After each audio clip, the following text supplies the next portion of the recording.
What's the direction of the Golden State Warriors right now? Where are they heading in the future? Who are they going after? One thing is clear, not just the future, this season, they need some scoring. Where are they going to get it? We're asking Whitey Gleason coming up on today's Locked On Warriors.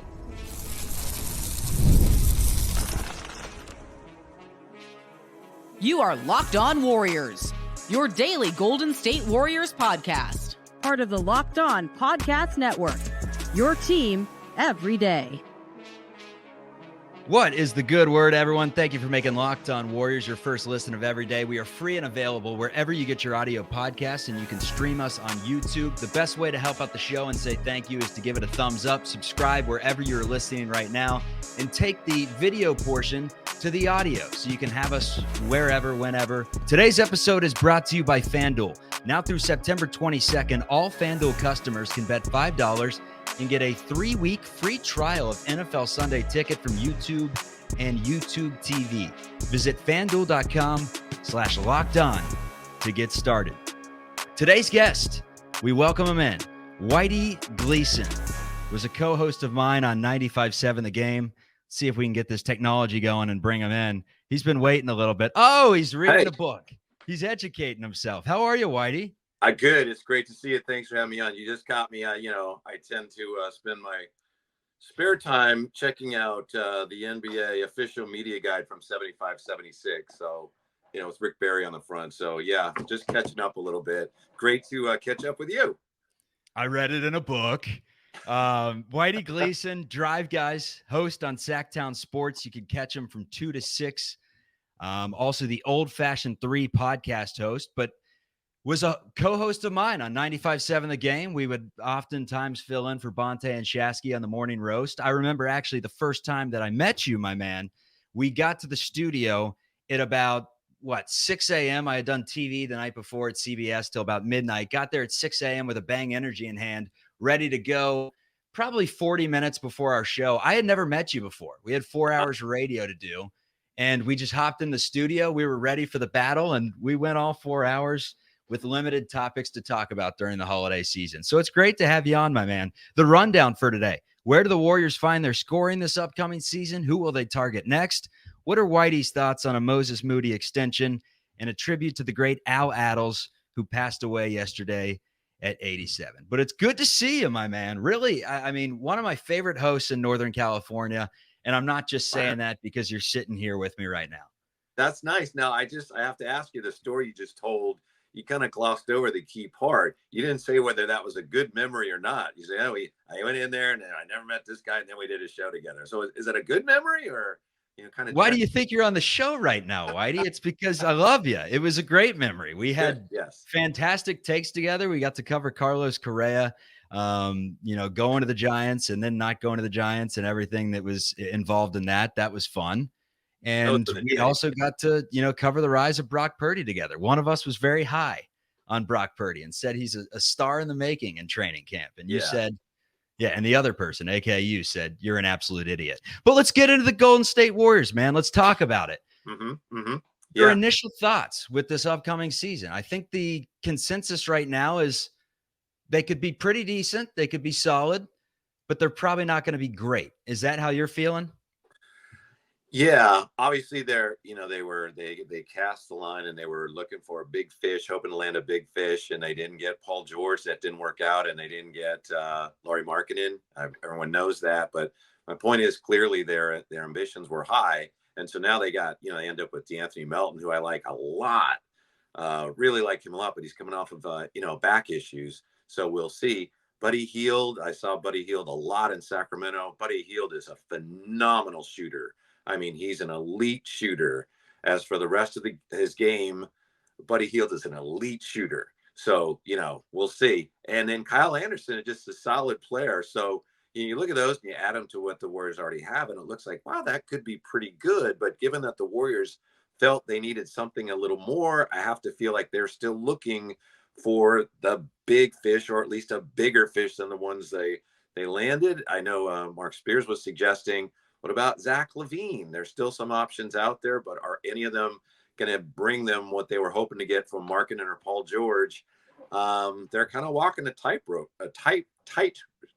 right now. Pardon me, Charlie. So it's going to be difficult for him because, of course, as everyone knows, the West is so competitive this year. Zach LaVine on paper seems to be really good. You look at the numbers alone, you figure he's above 20 points in his career. When he's hot, he can knock it down at, a 40% clip, can handle the rock a little, can get to the bucket, can do a little bit of everything, but has always been kind of viewed as a stat stuffer. Plus you factor in that he's coming off an injury. He is on the nice side of 30 at just 29 years of age, but the fit to me just seems a little shaky. So I'm going to discredit that one right there. Mm-hmm. For Golden State to hold on to Pods and Kuminga very tightly. And in order for the Warriors to loosen a grip up on them, they would have to get an overwhelming offer to feel like they are, not only getting better for the future, but getting that score that they can add to the fold for this upcoming season. I just want to know what their direction is, because they're not going to be the Phoenix Suns where it's like boom or bust. They're either going for it all this season or they're going to have to blow this thing up because they have no assets to touch. The Warriors seem like they're in a position where they're nowhere near a full-on rebuild, but a retooling of the roster and really changing this thing up to get it into championship contention and then just put the pieces in place that allow you to look for that next star, whether it's through free agency, whether it's through a trade midseason, the offseason. There's definitely some work going on behind the scenes, but right now, for this current moment, the Dubs can't do really anything with what they have if they're not willing to part with a Kuminga, a Podziemski, some of their draft picks. That's what it's going to take. They tried to flip Moody and some picks for Markkanen. It didn't happen. So what's the direction, Warriors? Short term, long term? It's a great question because you go back to when they signed Durant, and then, of course, he left, but they had the new building, and I think they felt that, all right, this is going to be the way we do things. We've got this core. We'll keep them together as best we can. Obviously, financially, it gets difficult, but Durant wanted to come here. There was talk years ago, we all know this. There was talk of maybe Giannis will come here. There was talk of, if things go sideways in Philly, maybe Embiid would want to come here. To tell you how long ago it was, there was talk of, maybe Ben Simmons, maybe they end up with Ben Simmons. So it's been their desire for years now to add that next big star. And it really smacked them in the face of reality did this offseason when, as we said, that guy just isn't there. So to your point, there's the guys that are available now, perhaps Jeremy Grant, perhaps in Portland, Cam Johnson. I like Cam Johnson a lot, but, he's not that level guy. We talked about Zach LaVine, Kyle Kuzma. So they're kind of stuck in between right now. It's kind of a test of we don't talk about it as much anymore, but the two timeline plan. And of course, Poole's gone and Wiseman's gone. But now with Podziemski and Kuminga, I think they're going to have to commit to that and hope that some of the improvement they were looking for from a big star actually comes from within. So it's kind of a gamble, but I think they're kind of stuck. It's either tear it down or do that and stay as competitive as they can. And that seems to be the more favorable option. It's where the Warriors stand right now. Who are some of the players that they could go after? Whitey and myself give that answer coming up on Locked On Warriors. But first, let's tell you about our sponsor today. You've heard us talk about FanDuel a lot, and it's because it's America's number one sportsbook, and we have something a little different for you.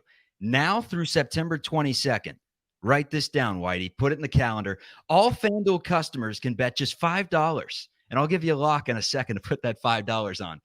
And you'll be reaping benefits later on in the season. But now you get a 3-week free trial of NFL Sunday Ticket from YouTube and YouTube TV. Who doesn't love that? Then with a YouTube TV base plan, you'll be able to watch every regular season Sunday afternoon out-of-market game. All you need is a Google account and a current form of payment, and you could cancel anytime. Just visit FanDuel.com/lockedon to download America's number one sportsbook. And here's what you put that $5 on, Mr. Whitey Gleason. To be the number one seed in the NFC, the odds are plus 460. To win the NFC, it's plus 300. That seems like value. A team that was on the short end of the Super Bowl last year to come out guns a-blazing for that number one seed this season, which it's been a minute since they've had it. So 49ers to be the number one seed at plus 460. Again, visit FanDuel.com/lockedon to download America's number one sportsbook. All right, Whitey. So the Golden Oh. State Warriors this upcoming season, who Mm-hmm. could they potentially add to the fold? I asked the viewers and the listeners the other day on this show to hop into the comments, and here are some of the ones that I got. I'd say the most obvious one is the Suns. Booker's in year 10 with no rings. This current version of their roster has underwhelmed, and they'll need to get something back from their stars because if they don't make the Western Conference Finals, at least none of them are coming back. That also factors in maybe Kevin Durant if he wanted out. Could he be a potential option? Would the Warriors welcome him back? We know Steph Curry would. Another one, Kawhi, of course. That seems pretty plausible. Minnesota could be a potential trade just because they can't afford to keep their current lineup and have to mix things up. Nas, Karl Anthony-Towns, Rudy. Rudy's not coming here. But Karl Anthony-Towns, we got that one a couple of times. And this is one of the trades, a 3-team trade that sends Karl Anthony-Towns to the Wolves. Kuminga and Middleton from the Bucks go to the Wolves, and then Wiggins and the Warriors' first-round pick go to the Bucks. So we will see there. Any of those strike your eye as something the Warriors should look into, or should they just see how things go and hope that it's none of those guys? I'll tell you the one that's most interesting to me, but first I want to show you my Kevon Looney Star Wars bobblehead.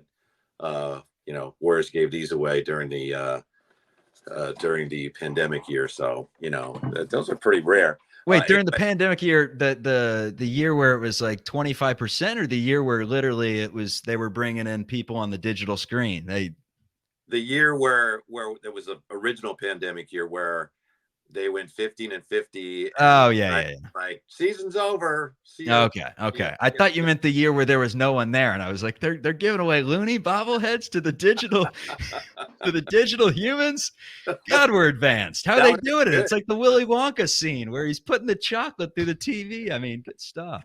That would have been good. Just cardboard people, so they just gave away the boxes. There's no bobblehead in there. It's just the box. That's a great bobblehead, man. I love that you pulled that out. Thank you. A book and now a bobblehead. You're all over it.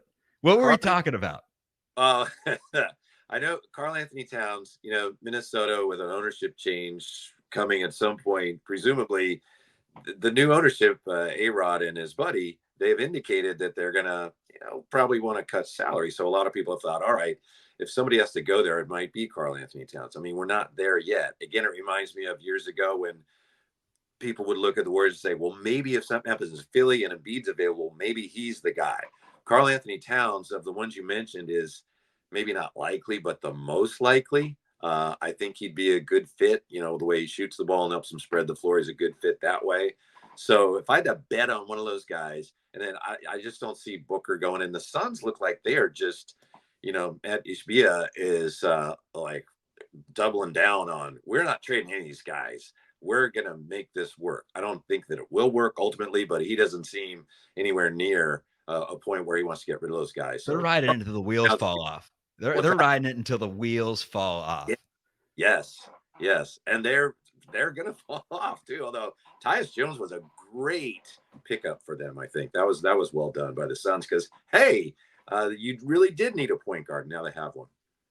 It's a dangerous game. Karl Anthony-Towns would be a really nice addition, the way that he can stretch the floor, knock down the three ball. I quite frankly hate watching Karl Anthony-Towns play, just like a lot of people don't like watching Kyle Anderson play. It's completely different style. Towns really focused on the post game and the three-point shooting. Not the most mobile big in the world, but he's a big body. I just, for some reason, whenever I'm watching Towns, I'm like, is he actually that good? And then you just look at the metrics and you look at the numbers and you're like, yeah, he's really good. He's a damn good basketball player, but I just don't like watching him. Am I alone there? I know that he irritates a lot of people for a lot of different reasons. The one thing about him, Minnesota defensively last year, they were great. So this may not be the best time to bring this up, but he's never had the reputation as being a great defender. There's a guy that used to coach the Kings and he's a GM, and I do some podcasting with him, and he's a friend of mine named Jerry Reynolds.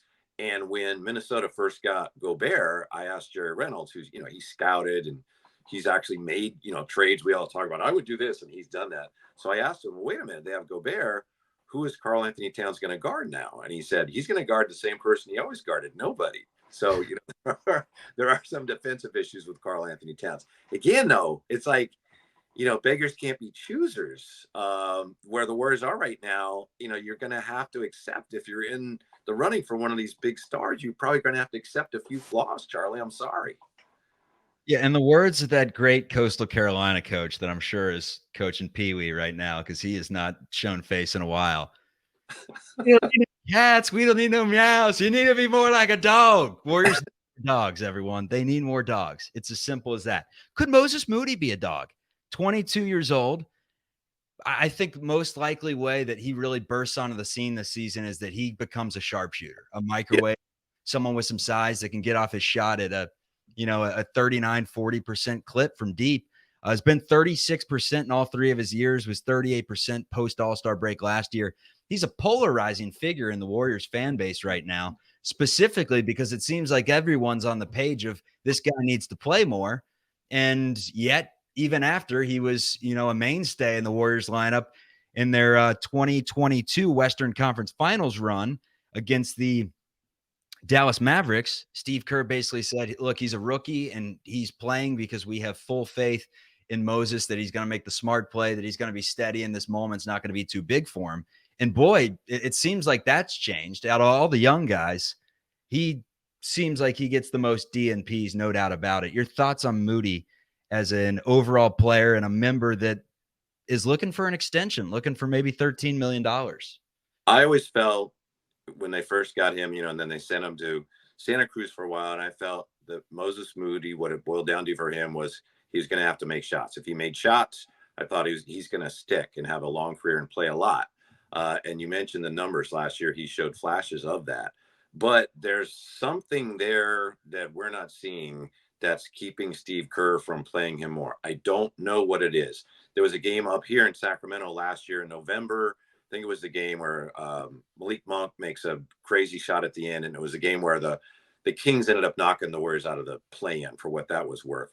But Moses Moody was playing great. I think he had 11 in the third quarter, something like that. Then they took him out and went back to Wiggins, if I'm not mistaken. And after the game, Steve Kerr even said, he said, yeah, I probably – this is one of the things Steve Kerr does that not a lot of coaches do.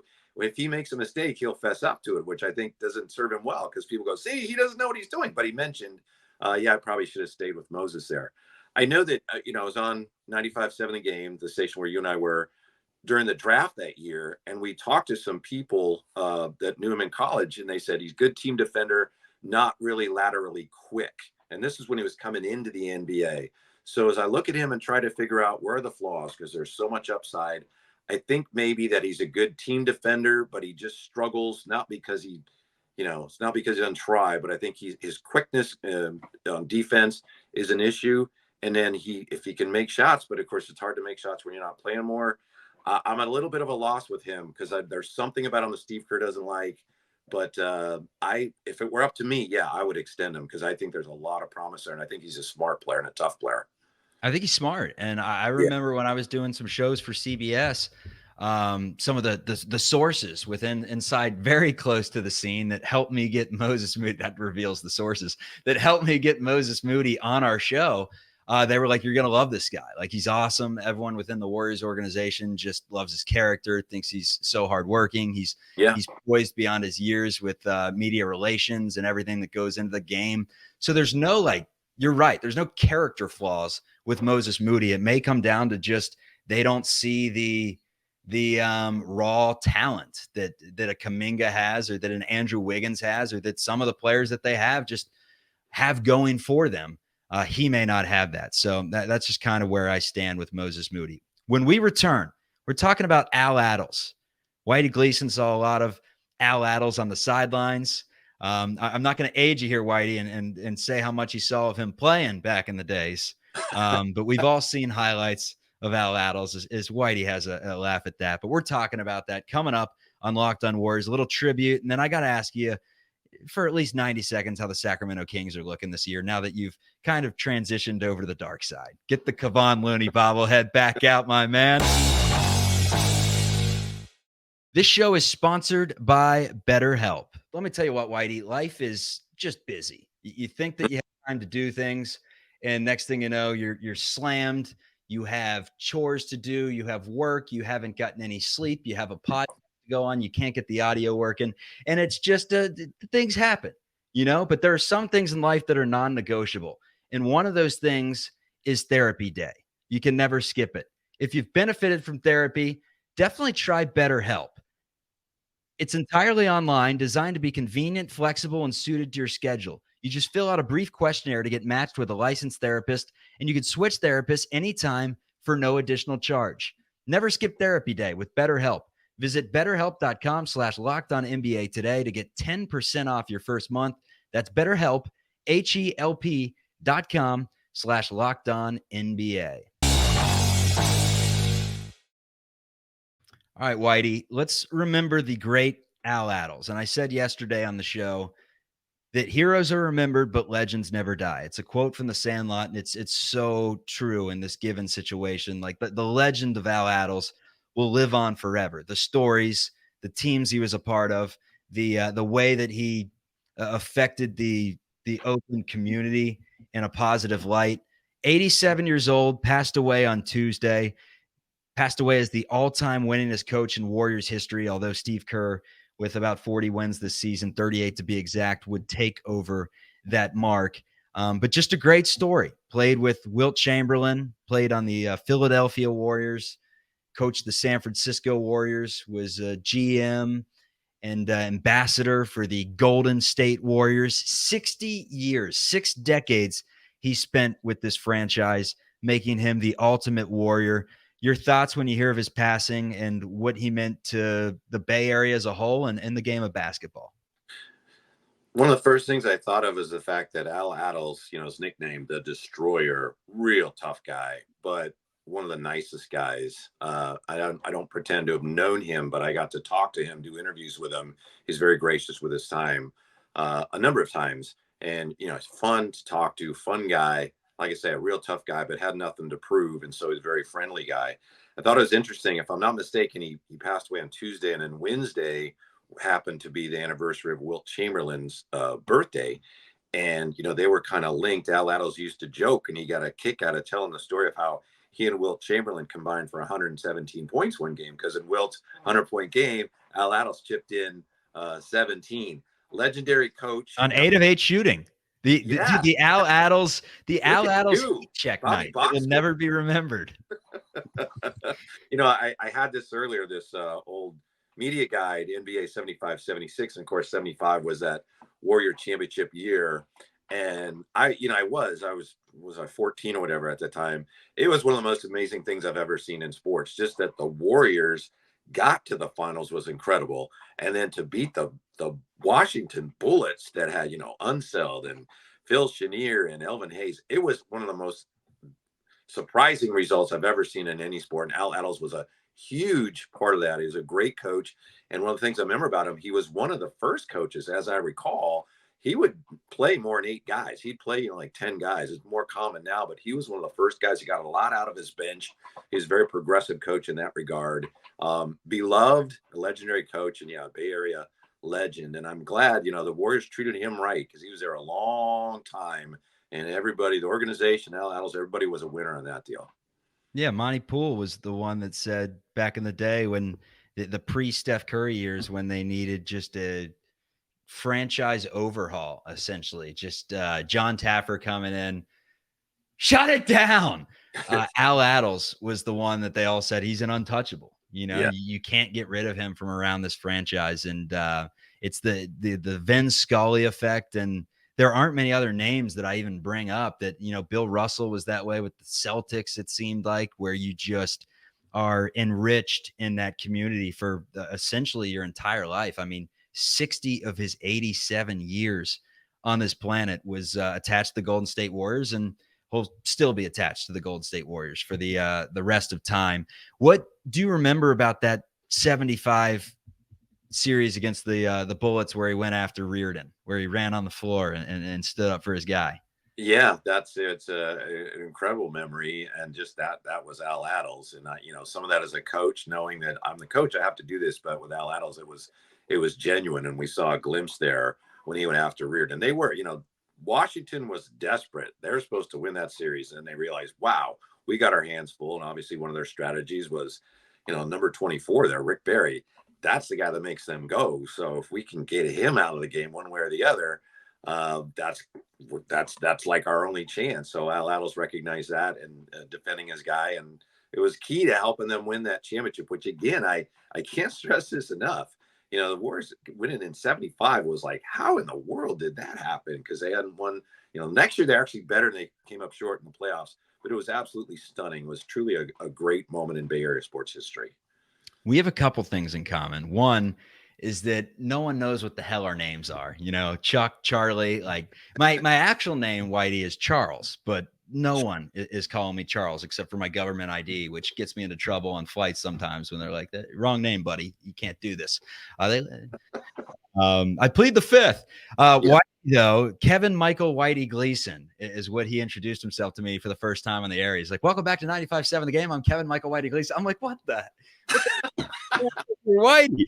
So we have that in common. We also have the Sacramento connection right now of Sacktown Sports, formerly of 95.7 The Game. I was in Sacramento for a few years at the CBS station up there, but lived in Pacifica, which is in the peninsula of the Bay Area, and did that drive every day.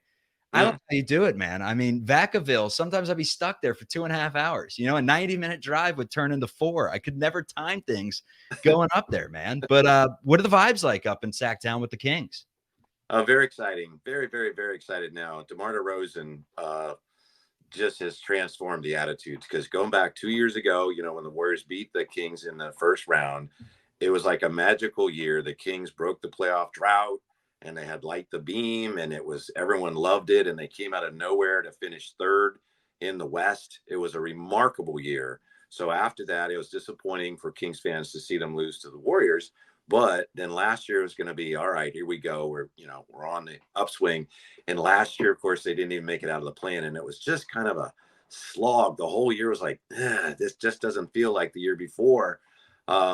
Defensively, they were a little better, but they didn't really add anything to the team, and they were okay, but the magic was gone. So then you go into this offseason, long story short, and Malik Monk was a free agent. Malik Monk is beloved in Sacramento, and it really looked like he was gone. There was every reason to assume he would just get more money. The Kings were limited because of the deal they'd signed him to. They were limited as to how much they could offer him. It looked like he's going to get more money elsewhere, and he stayed.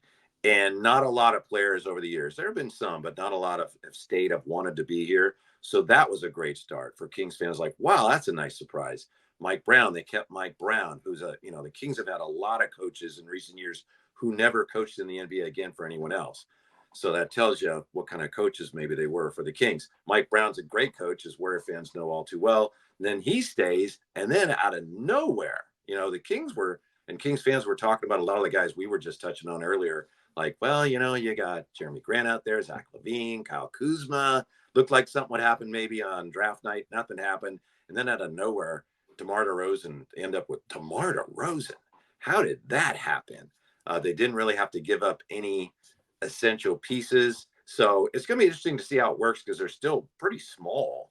In a lot of ways, they resemble what the Warriors have had success with in recent years. But people are just very excited to have a player of his caliber here. So there's a lot of excitement again about the upcoming season. All right, Whitey Gleason, you can catch him on Sacktown Sports from 2 to 6 every day. Drive Guys, also the Old Fashioned 3 podcast host. What else are we doing nowadays, man? I mean, that right there is a pretty busy schedule, I'd say. 2 to 6 on the radio. You got to hop on guest appearances with podcasts, but how's life? How can the people follow some more of your work? And what's the good word? If you really needed to follow me, you can follow me on Twitter, of course. But other than that, just check us out on YouTube. Our show is on YouTube. Drive Guys is on YouTube. Miss the Bay Area, miss working, of course, with you, and I get to see Alan Stiles often. I get to see like John Dickinson at a lot of. He's at a lot of Kings games. Miss 95.7 a lot. Miss the Bay Area from Vallejo, of course. So really pleased to be with you today. I appreciate it. And anytime if I can, come on with you, help you out with anything, you just let me know, mister. Good stuff. Always great seeing you. And yes, that morning we did it for the first time. I think I was late. I think it was about 15 minutes before the show. I stumbled in there and you had a big smirk on your face and you're like, oh, bang energy, eh? You ready to go? You ready to hop in the chamber and, give off the takes? And we rattled them off, man, for about 4 hours that day. And it's funny doing these podcasts because, especially when you're doing them solo, it's like, how am I going to get through 26 minutes? And then you remember we used to rip through 4 hours in the heart of July, man. 4 hours in the heart of July. That's right. I'd like to say that no one will ever forget that show we did together, but I'm not even sure I really remember it. So, No, I don't. I don't, but it was great stuff. No doubt about it. And I had plenty of caffeine that morning. Whitey Gleason, follow him on YouTube, Twitter, wherever you may find him. He's everywhere, folks. This is Locked On Warriors, free and available wherever you get your podcasts. See ya.